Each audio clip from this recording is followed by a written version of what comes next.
Salah satu bukti sejarah perjuangan Indonesia melawan penjajahan Hindia Belanda adalah Perang Diponegoro yang berlangsung selama 5 tahun, yakni dari tahun 1825 hingga tahun 1830.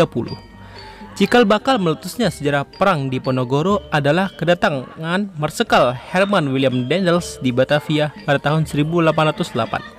Diponegoro lahir pada 11 November tahun 1785 dari pasangan Raden Ajeng Mangarawati dan Gusti Raden Mas Suraja yang di kemudian hari naik tahta dan bergelar Hamengkubuwana II sebagai Pangeran Kesultanan Yogyakarta. Diponegoro sewaktu lahir bernama Bendara Raden Mas Mustahar. Nama tersebut kemudian berubah menjadi Bendara Raden Mas Antawirya, lalu berubah kembali seiring dengan ayahnya yang naik tahta menjadi raja. Setelah sang ayah menjadi raja, maka nama Bendara Raden Mas Mustahar juga turut berubah menjadi Pangeran Harya Dipanegara. Latar belakang Perang Diponegoro. Pertikaian dan persetujuan kerajaan Jawa dengan Belanda dimulai saat kedatangan Marsekal Herman William Daendels di tanah Jawa, tepatnya di Batavia pada 5 Januari tahun 1808. Sebagai utusan yang dikirim Prancis, Belanda ditugaskan mempersiapkan Jawa sebagai basis pertahanan Prancis melawan Inggris. Namun cara Daendels memerintah dianggap tidak berbudaya dan melanggar tata krama yang menimbulkan kemarahan dari keraton. Daendels sering meminta akses pengelolaan sumber daya alam dan perbudakan rakyat Jawa dengan tekanan kekuatan militer. Daendels bahkan memaksa para penduduk Jawa membangun jalur transportasi dari Anyer hingga Panarukan. Terlebih setelah kematian Sri Sultan Hamengkubuwana I, menjadi peluang bagi kolonial Hindia Belanda memperkuat pengaruhnya di tanah Jawa, khususnya di kalangan kerajaan Jawa. Pangeran Diponegoro awalnya tidak berniat campur tangan dalam urusan keraton.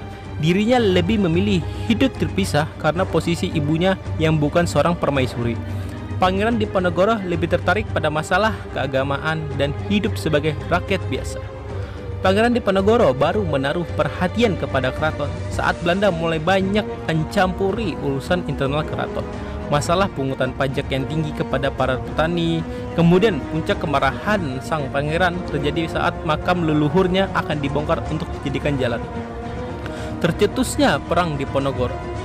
Rencana pembangunan jalur transportasi yang melewati makam leluhur dan kediaman neneknya membuat Pangeran Diponegoro murka dan memutuskan perang dengan Belanda. Pasak-pasak penanda yang telah dipasang para pekerja dicabutnya dan digantikan dengan tombak sebagai pernyataan perang. Perang terbesar di Pulau Jawa ini dimulai pada tanggal 20 Juli tahun 1825. Guna menghadapi Belanda, Pangeran Diponegoro mengungsikan keluarganya dan bergerak secara gerilya. Terbukti, Belanda gagal menangkap Pangeran Diponegoro di Tegalrejo meski akhirnya kediamannya dibakar. Pangeran Diponegoro dan pasukannya bergerak ke arah selatan dan membangun basis militer di Goa Selarong yang terletak 5 km dari arah kota Bantul. Peristiwa sejarah Perang Diponegoro itu berhasil meraih simpati rakyat. Selama masa peperangan, rakyat turut berjuang bersama melawan Belanda. Aksi heroik Pangeran Diponegoro juga mendapat simpati dari kalangan bangsawan lainnya dan pejuang lainnya seperti Kyai Mojo, Sentot Prawirdorjo, dan Kerta Pengalasan. Strategi gerilya yang diterapkan Pangeran Diponegoro berhasil mengecoh Belanda dan membuat licin sulit tertangkap. Dampak dan hasil Perang Diponegoro. Pada tahun 1827, Belanda melancarkan penyerangan dengan sistem benteng yang membuat posisi pasukan Diponegoro terjepit. Satu persatu para pemimpin perang yakni Kyai Mojo, Pangeran Mangkubumi, dan Sento Prawiridjo ditangkap oleh Belanda. Belanda melalui Jenderal De Kock berhasil menekan Pangeran Diponegoro dan pasukannya di Magelang. Di sanalah Pangeran Diponegoro menyerah dan ditangkap. Setelah ditangkap, Pangeran Diponegoro kemudian diasingkan ke Manado, lalu dipindahkan ke Makassar hingga wafat di Benteng Rotterdam pada tanggal 8 Januari 1855. Ditangkapnya Pangeran Diponegoro menjadi akhir perlawanan kaum bangsawan Jawa, dan pertempuran tersebut menewaskan banyak orang.